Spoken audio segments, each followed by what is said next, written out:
Doctor Strange in the Multiverse of Madness. I went and watched it this weekend, and I told you guys I would be giving you my initial reactions, my kind of quick review, my thoughts on it. Is it worth watching? Did it hit a home run? Was it lacking in some spots? Was there continuity? Was it too crazy? Well, that's what we're going to do right now. Welcome to the Chaos Multiverse, everybody. Jimmy or Chaos. Spoiler alert, if you have not watched Doctor Strange in the Multiverse of Madness, you should probably click off this video because we're going to be talking about plot points and Easter eggs and spoilers galore. So this is your warning. This is your chance. If you're still here, let's just dive into it. This is more of a relaxed review and first impression that I want to give you guys. So going into this, I'm not going to lie.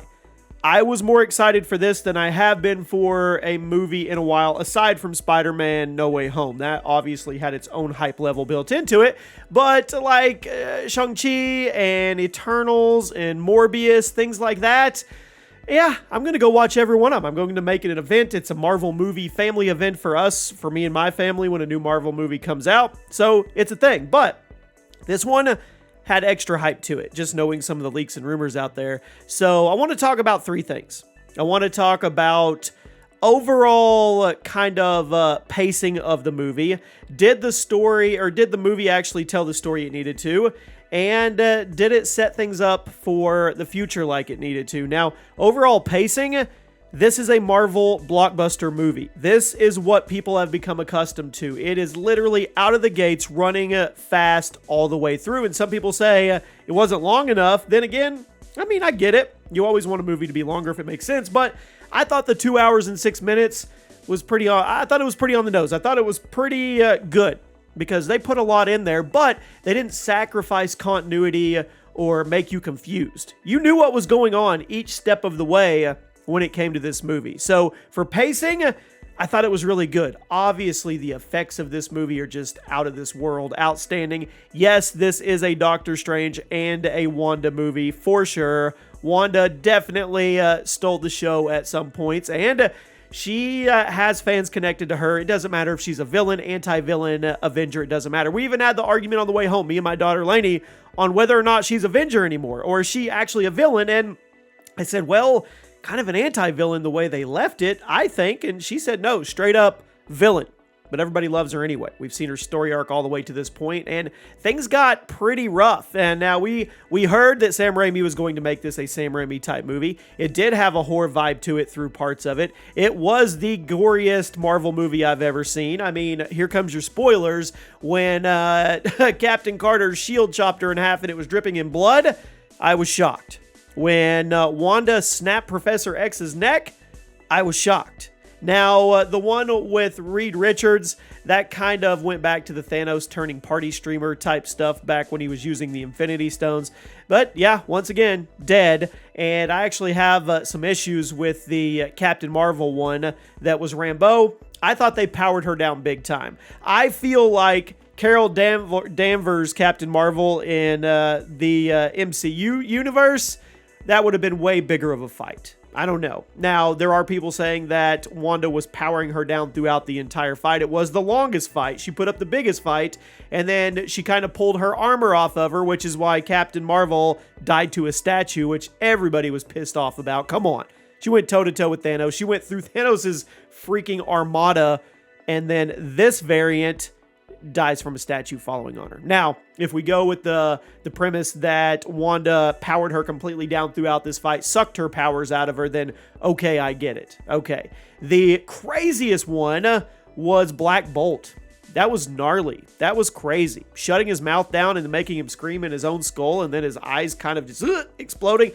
It was gory. This was a very, very raw movie. And I get it. People are like, why would they make those characters so weak? Well, because they wanted to portray Wanda as strong as she was. And what better way to do that than with characters that you don't need for the future of the MCU? These were in the 838 or whatever timeline it was. They're expendable. They don't matter in the bigger sense of things. So make them a little powered down. Make her look like the just freaking Scarlet Witch that she was, and just plow through them. That doesn't have anything to do with our timeline. So I get why they did it there, but then again, kind of lazy with the Captain Marvel. I'm just going to put that out there. So when it came to Wanda, Scarlet Witch, Wanda, they killed it. They absolutely killed it. I mean, she did not care who got in her way, good, bad, ugly. It did not matter. I thought it was really, really good. I thought America Chavez was amazing. I think she's going to have a super, super bright future. You could tell they really put focus and spotlight on her for the future of Marvel. I thought Doctor Strange playing multiple Doctor Stranges was great. That can't be easy for Cumberbatch to do that. It really can't.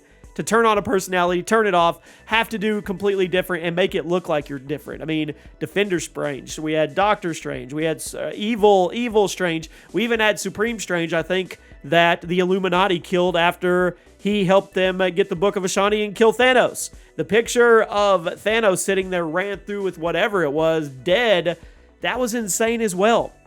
So, tons of crazy parts. Tons of fan service parts, tons of huge cameos. I really hope Reed Richards is played by John Krasinski in our timeline as well. He was phenomenal, absolutely perfect. And he verified that his kids were in that timeline there. So maybe they're in our timeline. Maybe Reed Richards is already in our timeline.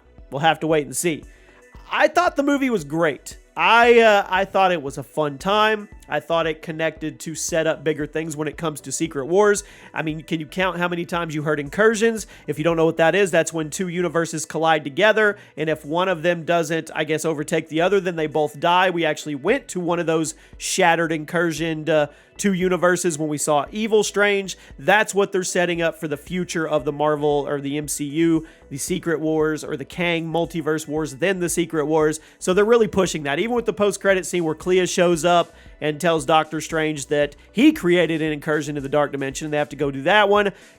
People said that was kind of lazy writing, but it is what it is. It sets up for Doctor Strange 3 and the future. And now we actually have Clea in there as well. If you don't know, she's the niece of Dormammu, who Doctor Strange went toe-to-toe with in the original Doctor Strange. So I like it. His third eye, kind of creepy. I don't know what I think about that yet. We'll have to wait and see on that. But Marvel movies are all about powering up characters. So I think we saw Scarlet Witch at pretty much her peak.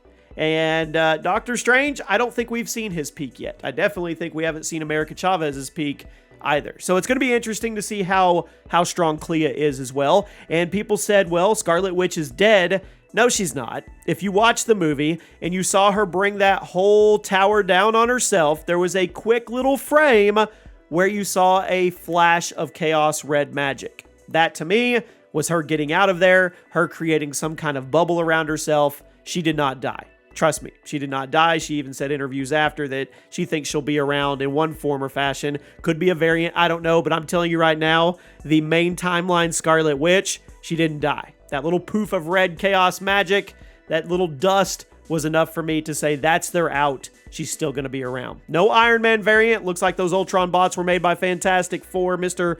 Fantastic himself, which I'm okay with. No Deadpool variant. No Ed Norton variant for the Hulk, which is okay. The variants we got were great. They were a little powered down, but it is what it is. So overall, out of 10, I give it a 8.6. A great time, great big box office, big movie type vibe that you want to go watch. The effects were absolutely amazing. I love Benedict Cumberbatch. I think he's amazing. I think Wanda was amazing. I think Olsen does a great job. Was it the best Marvel movie? No.